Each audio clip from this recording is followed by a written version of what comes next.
Hello, everyone, and welcome to Live with LiveWabiSabi. I am truly grateful you are here with us today. I am Shilpi Gupta Shah, founder of LiveWabiSabi Life, a mindful storytelling and digital media platform inspired by the Japanese philosophy of Wabi Sabi, embracing imperfection, impermanence, and authenticity. Today, our stories, magazines, features, and the Live Wabi Sabi podcast, we create spaces where real conversations happen, conversations that remind us we don't need to be perfect to be worthy, and that every human journey holds meaning. At Live Wabi Sabi, we believe in presence over polish, truth over perfection, and becoming over arriving. And today's conversation beautifully reflects that spirit. We are honored to host Patricia Elias, an international lawyer, former UN senior advisor, global gender expert, and the initiator of powerful global campaign No Peace Without Women. Welcome to Live with Live Wabi Sabi, Patricia. How are you feeling in this moment today? Very happy to be with you today. Very happy. Thank you so much. Thank you so much. Thank you so much for coming over here and for your wisdom nuggets which you are about to share. So today we will explore why women's leadership is essential to peace building, what true representation looks like at global decision making tables, and how each one of us can contribute to a more just and peaceful world. So Patricia, once again welcome. It's a privilege to have you with us, and let's begin by inviting you to introduce yourself to our listeners. Please introduce Thank yourself. As you said, I'm a lawyer in international law. I did Arab, French, English, North American, and international law. And I am Mhm. a women's rights advocate since I was 17 when I discovered at the university first hour of law. The dean was a woman and she read us all the discriminatory laws against women. And when I discovered that because I was born a girl, I had less rights than any boy in the whole world, this like struck me and it was like a knife in my heart. And I said, I will have to change those laws, discriminatory laws. And since I was 17, I am working to change the rule of law to have equality, equity between men and women in the whole world. And so after this, when we went to Africa, I built an orphanage in Cameroon, a sustainable orphanage where all the children will go to school and also have a job. And like this, when they leave the orphanage, they will have a place to live and a job to be financially independent. After we came back to France, and in France, I helped women over 45 to come back to the field of work, to be also financially independent. And after this, we went to another country in Africa, that is Gabon, where I worked with street children for them to have a safe shelter at night, not to be victims of sexual assaults at night. And also, when I said I want to change those laws, I thought I need to be an MP. I need to be in a parliamentarian to change the laws. So there was the French elections to be a parliamentarian representing France for the people in Africa and the Middle East. So I ran as an independent, and on 49 countries against 19 candidates from all French political parties. And why am I saying that is that nothing is impossible to the when you have a will and you have a plan. And so I did the campaign on 49 countries against those 19 candidates, and I was number 2 and Lebanon number 3 on 49 countries, and Wow. I missed for 23 votes. That's all. I almost Oh. had 11% of the votes, and the political party after me had 5%. So I wanted Mhm. to say I was a young mom with two small Mhm. babies, two small boys, and living in Africa. I didn't say this is impossible. I did it. This is why I'm saying it, like, everybody, if you have an aim, you can achieve it with if you have, the will. Don't say I am only a woman or I am only a mother and or I, if you want, you can. So, and after Absolutely. this, yes, and after this, I had my own NGO in Lebanon, and I have initiated the first Ministry of Women's Affairs. We had, I succeeded in having the first ministry, creating the first Ministry for Women's Affairs in Lebanon. And Mm-hmm. I also did capacity building for more than 500 judges and lawyers on human rights and women's rights and eliminating violence against women and girls.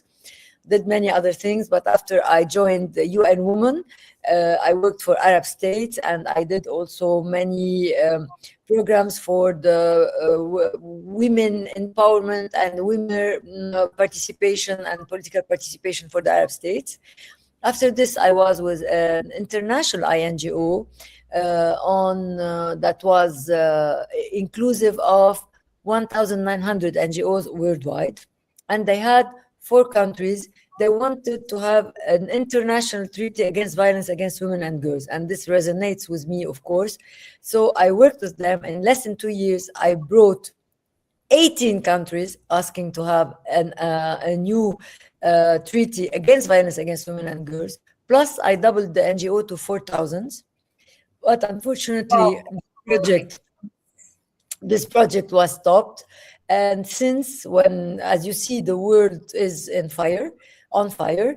So I was looking at the Global Peace Index that said that we have 78 world conflicts, armed. Mm-hmm. Sorry, it says that it's more than in World War II. It is Okay. saying that the state armed conflict has increased 175% since 2010. And it said that the peace index is lowering in a threatening manner. So I said, Peace. we Okay. need to Peace do is something. no peace without women is the agenda of this call today, Patricia. So I would love to understand when you say, no peace without women, what does that truly mean beyond the slogan? It means UN Security Council has adopted Resolution 1325 Mm-hmm. called Women, Peace and Security, saying Okay. that women have to be in all the phases for peace building Mm-hmm. and mostly peace building negotiation. Why? Because data shows that if you have women in peace negotiation, you have 35% more chances to have a lasting peace, 15 years more lasting sustainable peace. So data shows the efficiency of women in peace building. This agenda was adopted in 2000. And Mm-hmm. today, 26 years later, it's not yet implemented. So what I am saying, we are half of humanity. We need to have also to be on the decision table and plus to be in the peace building table. I'm saying one together, men, women, and youth, hand in hand, to work for humanity, to work for peace building.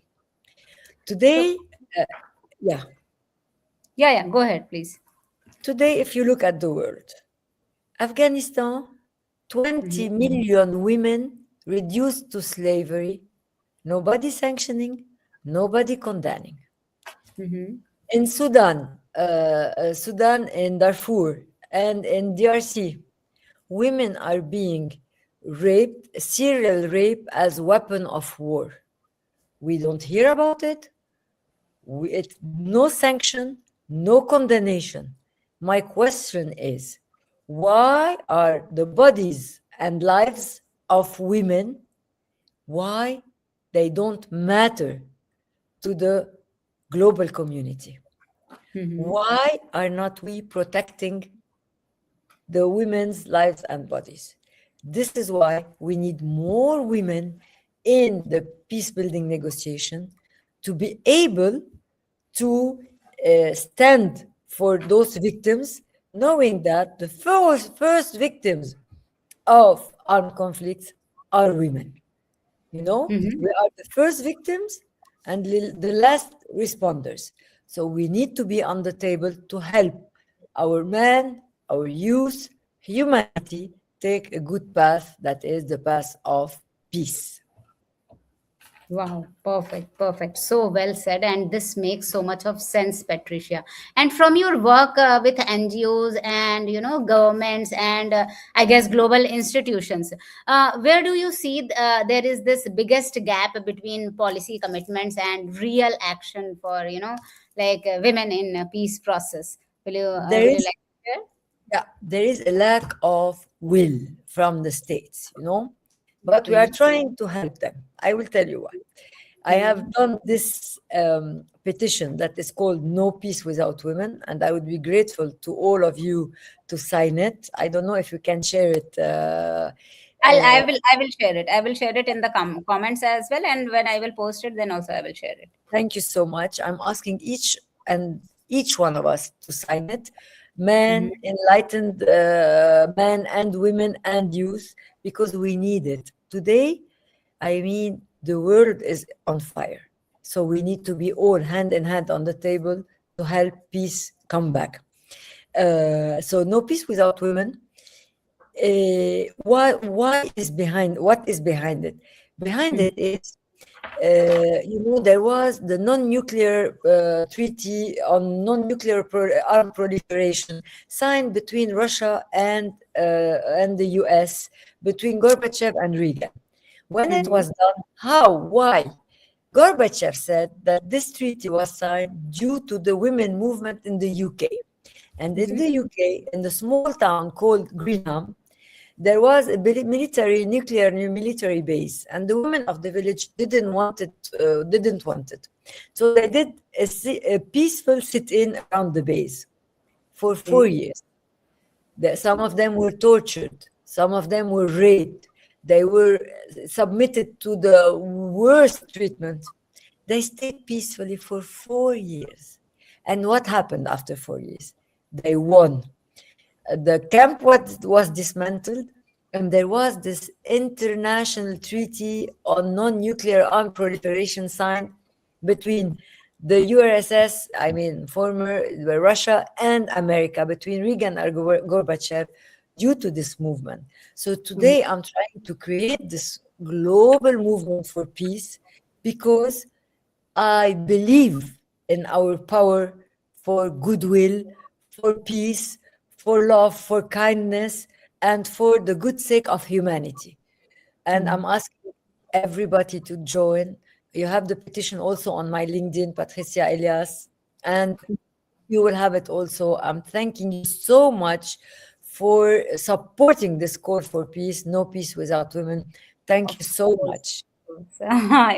It's my pleasure, and the link will be in the comments, and everyone can access it and then sign it. So, Patricia, in our last conversation, we talked about UN, that UN already adopted Resolution 1325 on women, peace, and security. So, in your view, what prevents this implementation, and what needs to change now? Well, we are seeing worldwide backlash against women's rights. Incredible. We Mhm. are like getting like going backward, unfortunately. And so it is not anymore the priority of states, women's Okay. rights, peace, women in peace building. This is why I'm asking all CSOs, all civil society, enlightened men, youth, and women to unite to say, we need peace and we need to be those vector of peace. We need to unite, otherwise the world is going somewhere we don't want it to be. We hear only about two, how do you say, armed conflict. We hear about Gaza, we hear about Ukraine. We are not hearing about the 78 state armed conflict, and this is not normal. What I wanted to see that I witnessed personally the power of women for peace building. When I was at UN Women, we were in a country that was in conflict, in war, armed war, and against each other. We united 40 women, and we were very much scared because there was blood between them. Like the husband of this one killed the son of the other. The son of the other killed the brother of this one. You understand? Blood. We're so much worried. What do you want? What do you want to happen after 1 hour? They were crying, hugging each other, and decided to create a peace building network, a coalition of women for peace building. This is why I'm saying that women have a powerful will for peace building. Even though they are in the worst situation with blood between them, they got over it. This is why we need more women in peace building. Also, I have another testimonial. We were in this country at UN Women, this country in war, and they have like the UN designated a special envoy. There were many special envoy men, and the war was still raging. So they sent a woman. Her name, they sent her that her name is Stephanie Williams. The country is Libya. In less than 1 year, she united the Lord of War together on a table, and she had peace. She brought peace to the country. A woman in a manhood country. She brought the Lord of Wars on the table, and we had peace. Where all other men failed. But what happened? What do you think happened? They removed her. Oh. And the war started again. So I'm telling you, there are strong wills sometimes that are against peace, against women's rights. But I believe that if we unite internationally, globally, with this goodwill and in a peaceful manner for peace building, we can succeed, Yeah, absolutely. Now that things are changing, everywhere in the world, and you are absolutely, you are mobilizing global support through your petition and advocacy, Patricia. So, if we talk about the role of citizens, especially women, realistically, what roles do the citizens play in influencing international peace for these peace efforts? So, very much, because if you do a movement for peace, if you call your governments, if you send letters, if you work for peace, we must create this international movement for peace in the whole world to move the UN, because it goes from down to up. If they see this will, they will be more, how do you say, willing to hear it and to implement it. And I will tell you what I'm doing at my own level. I am doing an event in New York at the UN headquarters in New York on the occasion of CSW 70. What is CSW? It's Commission on the Status of Women, the 70th session. Each year at the UN, we have it. You have all the NGOs of women that are there and all the countries, all the nations represented to speak and to talk about women's rights. So I will be there, and I have the chance to have around me powerful NGOs that are the NGO CSW. What is NGO CSW? They are the umbrella for all the NGOs accredited by the UN. So we will have NGO CSW New York, Vienna, Geneva, Latin America, Asia Pacific, Middle East and Africa, the whole world on civil society united to say no peace without women. The title of our event, it will be on the 9th of March in New York at the UN headquarters. The title is No Peace Without Women. And we have 5 countries, 5 states that are supporting the call. Costa Rica. Costa Rica is the chair of this session of CSW, so very important. Costa Rica is a peaceful country that doesn't have an army. Did you know it? I didn't know it. So they are a peaceful state with no army. We have Finland, Montenegro, Gabon, and Qatar.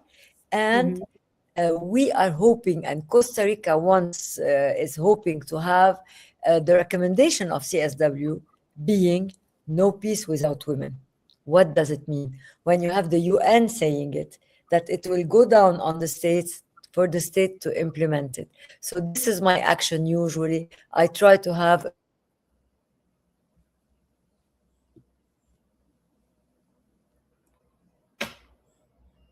Are you there, Patricia?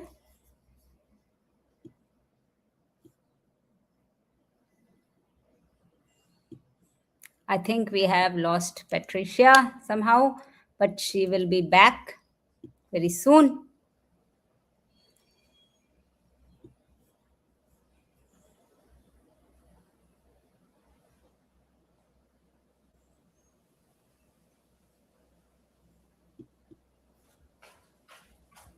Hello, Patricia, you yes, yes, there? Okay, yes. okay.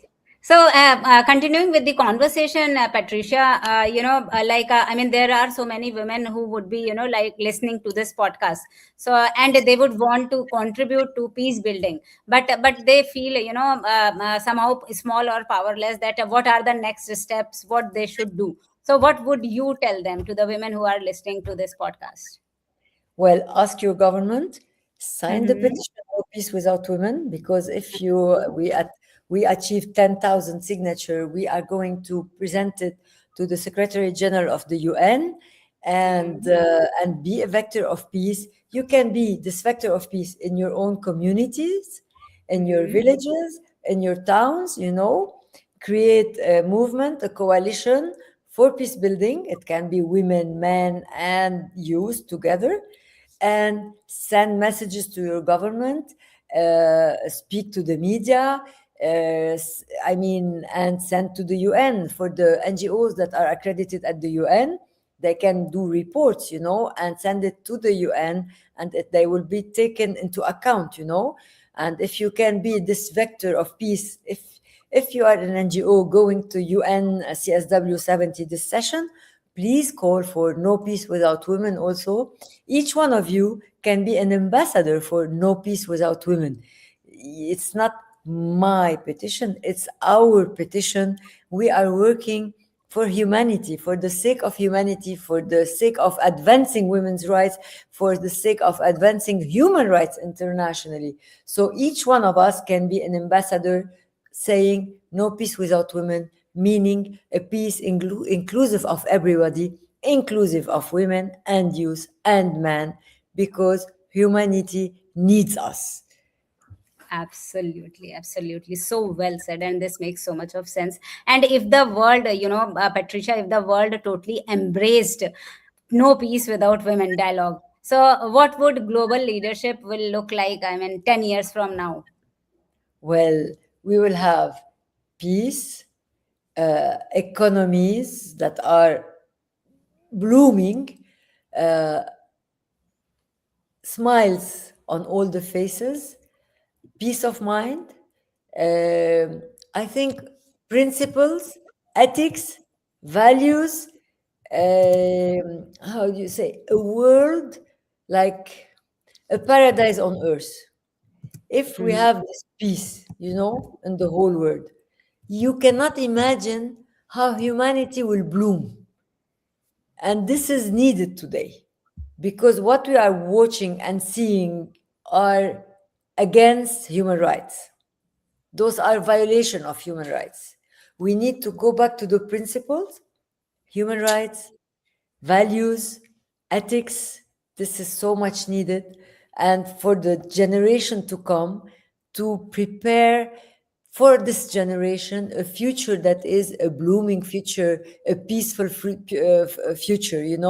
And this woman knows how to do it, because women thinks about their families, their children, their neighborhood, their village, they think about this, those Yeah, small.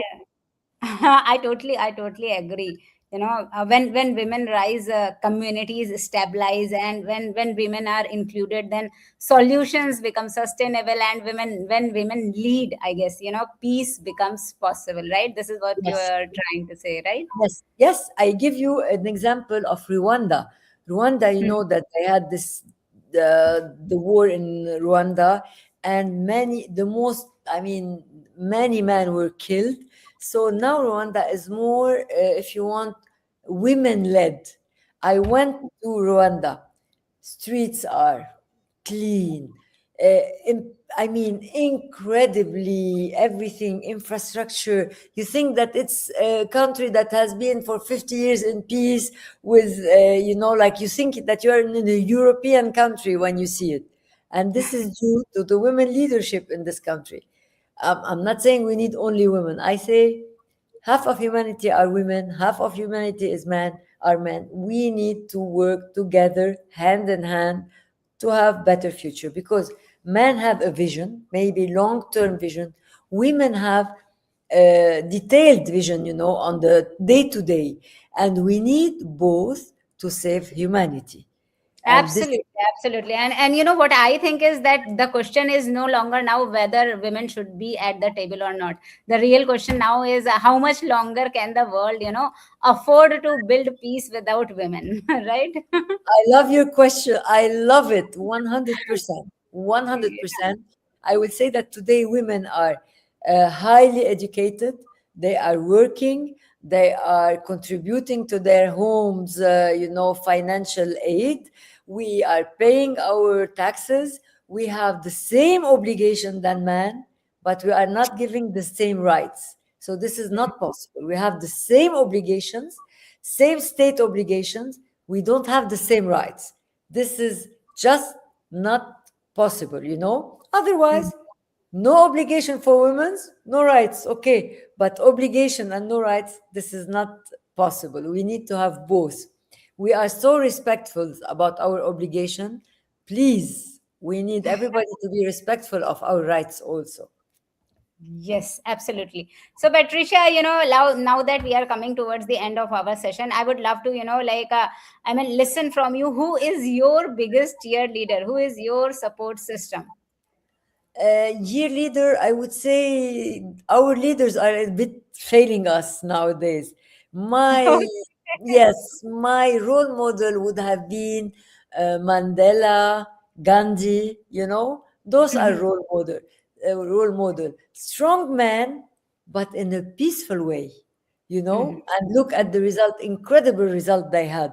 Mandela, Gandhi, today we miss those great men, those great leaders, and I hope that the future will be with women leaders as strong as Mandela, Gandhi, that will transform the whole world in a positive way, in a peaceful way.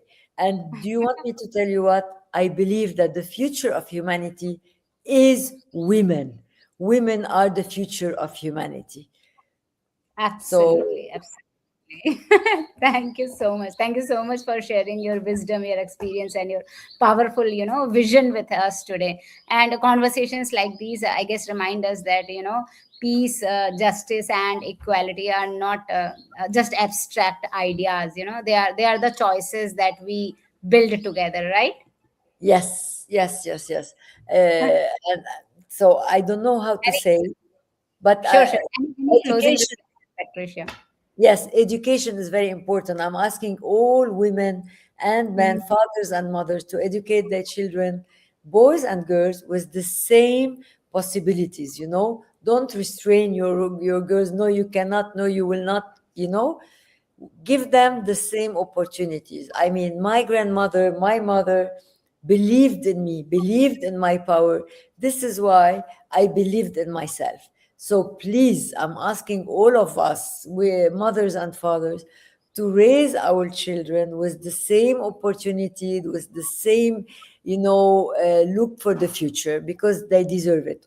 Girls and boys, the same future, bright. Yeah, I mean, equality is something we all vouch for, and let us leave today not just inspired but responsible, right? Responsible for amplifying women's voices, responsible for creating spaces where women participate, decide, and lead, and responsible for building homes, workplaces, policies, and systems, of course, that reflect equality not just as idea but as a practice. Because I think the future we all hope for, I mean, it should be, safer, kinder, more just. And this cannot be negotiated in rooms where women are missing. So, no peace without women. Yeah. Yeah. So, thank you so much, Patricia. Do you want to say something else? Well, this is my last word is peace. And mostly no peace without women. We need peace for humanity to be brighter. Absolutely, absolutely. Thank you so much for your presence, Patricia, and thank you so much everyone who joined us live or will watch the replay. Thank you being for part of this space, and I will be sharing the link to sign the petition. No peace without women. Please go ahead and sign it. This is for equality we all wish for our coming upcoming future generations. Thank you so much for your time, Thank everyone. you Thank so you, much. Thank you, Thank Patricia, you. for being Thank you here. so much for this Thanks. enlightening conversation.